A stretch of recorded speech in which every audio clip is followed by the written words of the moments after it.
un grand écrivain qui vient cette année pour la première fois. Un monsieur qui se spécialise dans les biographies.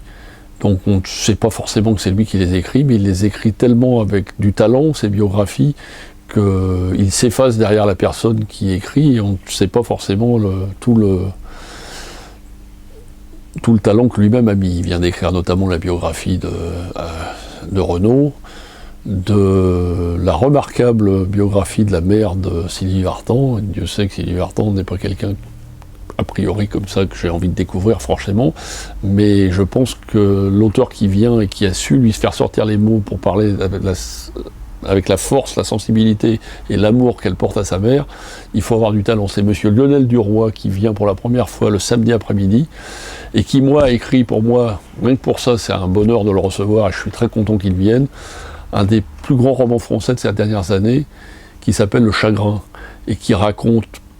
de façon autobiographique les rapports qu'il a pu avoir dans les années 60 avec sa famille, sa mère, son père, les mauvais rapports.